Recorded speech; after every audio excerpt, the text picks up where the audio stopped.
एक परेशान व्यक्ति ने संत से कहा कि मेरे जीवन की बाधाएं खत्म ही नहीं हो रही हैं। संत उसे एक नदी किनारे ले गए और किनारे पर खड़े होकर कहा कि जब ये नदी सूखेगी तब हम आगे बढ़ेंगे। किसी भी बाधा को दूर करने के लिए हमें आगे बढ़ते रहना जरूरी है। अगर रुक जाएंगे तो कभी भी लक्ष्य तक पहुंच नहीं सकते हैं। इस संबंध में एक लोक कथा प्रचलित है। कथा के अनुसार एक व्यक्ति के जीवन में समस्याएं बहुत अधिक थीं। बचपन से ही उसे परेशानियों का सामना करना पड़ रहा था। उसके पिता का देहांत हो चुका था और बचपन में ही माता भाई बहनों के पालन पोषण की जिम्मेदारी उसके ऊपर आ गई थी। बड़े होने पर व्यक्ति का विवाह हुआ, लेकिन शादी के बाद उसकी समस्याएं और अधिक बढ़ गईं। उसके जीवन में एक परेशानी खत्म होती तो दूसरी आ जाती थी। एक दिन वह एक प्रसिद्ध संत के पास गया। व्यक्ति ने संत से कहा कि मुझे अपना शिष्य बना लीजिए, मैं परेशान हो गया हूं, बहुत दुखी हूं।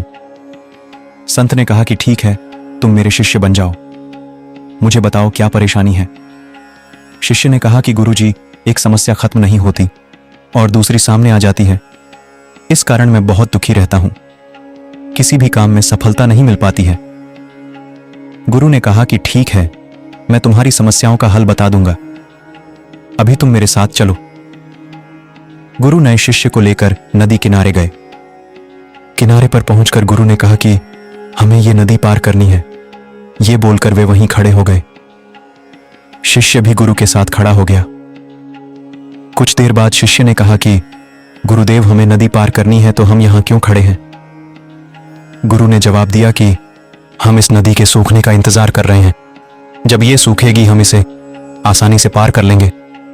शिष्य को आश्चर्य हुआ। वह बोला, गुरुजी, ये कैसी बात कर रहे हैं? नदी का पानी कैसे और कब सूखेगा? हमें नदी को इसी समय पार कर लेना चाहिए। संत ने कहा कि मैं तुम्हें यही बात समझाना चाहता हूं। जीवन में भी समस्याएं तो आती ही रहेंगी, हमें रुकना नहीं है, लगातार आगे बढ़ते रहना है, तभी तो हम उन्हें हल कर पाएंगे।